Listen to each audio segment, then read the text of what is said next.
ஆதியிலே கடவுள் விண்ணையும் மண்ணையும் படைத்தார். பூமி உருவமற்றதும் வெறுமை உற்றதுமாய் இருந்தது. பாதாளத்தின் முகத்தே இருள் பரவி இருந்தது. கடவுளின் ஆவியானவர் தண்ணீரின் மீது அசைவாடிக் கொண்டிருந்தார். அப்பொழுது கடவுள் ஒளி உண்டாகுக என்று உரைத்தார். உரைக்கவே ஒளி உண்டாயிற்று. கடவுள் ஒளியை நல்லது என்று கண்டு ஒளியை இருளினின்று பிரித்தார். ஒளிக்கு பகல் என்றும் இருளுக்கு இரவு என்றும் பெயரிட்டார். மாலையும் காலையும் சேர்ந்து முதல் நாள் ஆயிற்று. பின் கடவுள் நீர்த்திரளின் நடுவில் வான் ஒளி உண்டாகி நீரினின்று நீர் பிரிய கடவுது என்றார். இவ்வாறு கடவுள் வானவெளியை உண்டாக்கி வானவெளிக்கு கீழே உள்ள நீரையும் வானவெளிக்கு மேலே உள்ள நீரையும் பிரித்தார். அதுவும் அவ்வண்ணமே ஆயிற்று. கடவுள் வானவெளிக்கு பரலோகம் என்று பெயரிட்டார். மாலையும் காலையும் சேர்ந்து இரண்டாம் நாள் ஆயிற்று. மேலும் கடவுள் வானவெளிக்கு கீழே உள்ள நீரெல்லாம் ஒரே இடத்தில் ஒன்றாக சேர கடவுது, காய்ந்த தரை தோன்ற கடவுது என்றார். அது அப்படியே ஆயிற்று. காய்ந்த தரைக்கு நிலம் என்றும் ஒன்றாக சேர்ந்த நீர்த்திரளுக்கு கடல் என்றும் கடவுள் பெயரிட்டார். அதுவும் நலம் என்று கடவுள் கண்டார். அப்போது அவர் விதையை பிறப்பிக்கும் பசும் புற்பூண்டுகளையும் பூமியின் மீது தம்மிடம் விதைகளை கொண்டுள்ள கனிகளை தத்தம் இனத்தின்படியே தரும் மரங்களையும் பூமி முளைப்பிக்க கடவுது என்றார். அதுவும் அப்படியே ஆயிற்று. பூமி தத்தம் இனத்தின் படியே தத்தம் விதையை பிறப்பிக்கும் புற்பூண்டுகளையும் தத்தம் இனத்தின்படி தம்மிடம் விதைகளை கொண்டுள்ள மரங்களையும் முளைப்பித்தது. கடவுள் அதுவும் நல்லதென்று கண்டார். மாலையும் காலையும் சேர்ந்து மூன்றாம் நாள் ஆயிற்று. மேலும் கடவுள் பரமண்டல வான்வெளியில் சுடர்கள் உண்டாகி பகலையும் இரவையும் பிரிக்க கடவன. அவை பருவ காலங்களையும் நாட்களையும் ஆண்டுகளையும் குறிப்பதற்கான அடையாளங்களாய் அமைய கடவன. அவை பரமண்டல வான்வெளியில் சுடர்களாய் இருந்து பூமிக்கு ஒளி தர கடவன என்றார். அதுவும் அப்படியே ஆயிற்று.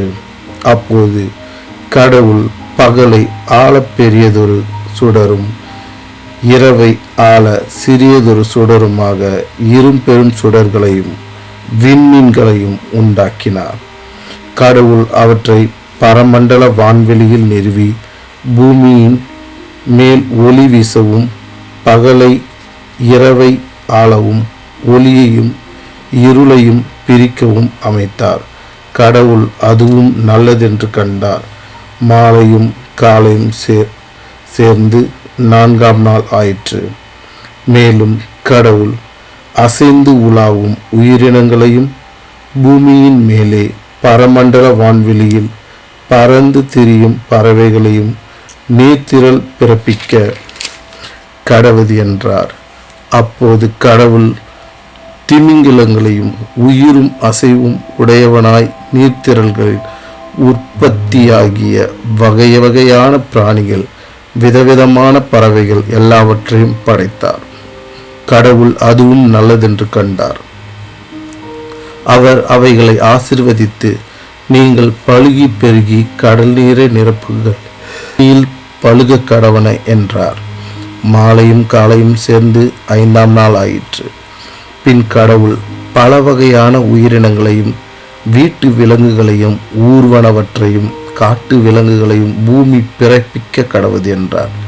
அப்படியே ஆயிற்று. அப்போது கடவுள் பல வகை காட்டு விலங்குகளையும் வீட்டு விலங்குகளையும் பூமியின் மீது ஊர்வன யாவற்றையும் படைத்தார். கடவுள் அதுவும் நல்லதென்று கண்டார். பின்னர் கடவுள் நமது சாயலாகவும் பாவனையாகவும் மனிதனை படைப்போமாக, அவன் கடல் மீன்களையும் வானத்து பறவைகளையும் மிருகங்களையும் பூமி முழுவதையும் பூமியின் மீது அசைவன ஊர்வன யாவற்றையும் ஆள கடவன் என்றார். இவ்வாறு கடவுள் மனிதனை தமது சாயலாக படைத்தார். தெய்வ சாயலாகவே அவனை படைத்தார். ஆணும் பெண்ணுமாக அவர்களை படைத்தார். கடவுள் அவர்களை ஆசீர்வதித்து, நீங்கள் பலுகி பெருகி பூமியை நிரப்பி அதனை கீழ்ப்படுத்துங்கள், கடல் மீன்களையும் வானத்து பறவைகளையும் பூமியின் மீது அசைந்து உலாவும் உயிரினங்கள் அனைத்தையும் ஆண்டு கொள்ளுங்கள் என்றார். மேலும் கடவுள், இதோ பூமியின் மீது விதை தரும் புற்பூண்டுகள் எல்லாவற்றையும் தத்தம் இனத்தின்படி தம் விதைகளை கொண்டிருக்கும் விதவிதமான மரங்களையும் உங்களுக்கு உணவாக தந்துள்ளோம். மேலும் பூமியில் உயிர் வாழும் விலங்குகள், வானத்தில் பறக்கும் பறவைகள், உயிரோடு பூமியில் அசையும் எல்லாவற்றிற்கும் அதே புற்பூண்டுகளை உணவாக கொடுத்தோம் என்றார். அதுவும் அப்படியே ஆயிற்று. அப்போது கடவுள் தம் படைத்த எல்லாவற்றையும் நோக்கினார். அவை எல்லாமே மிகவும் நன்றாயிருந்தன. மாலையும் காலையும் சேர்ந்து 6ஆம் நாள் ஆயிற்று. இவ்வாறு விண்ணும் மண்ணும் அவற்றிற்கு அழகு தரும் யாவும் படைக்கப்பட்டு முடிந்தன. கடவுள் தாம் 7ஆம் நாளுக்கு முன் செய்த வேலைகளையெல்லாம் முடித்துவிட்டு 7ஆம் நாள் ஓய்வெடுத்தார். மேலும் தாம் செய்ய நினைத்திருந்த வேலைகளையெல்லாம் செய்துவிட்டு அந்நாளில் ஓய்வெடுத்தார். எனவே 7ஆம் நாளை ஆசீர்வதித்து பரிசுத்தமாக்கினார்.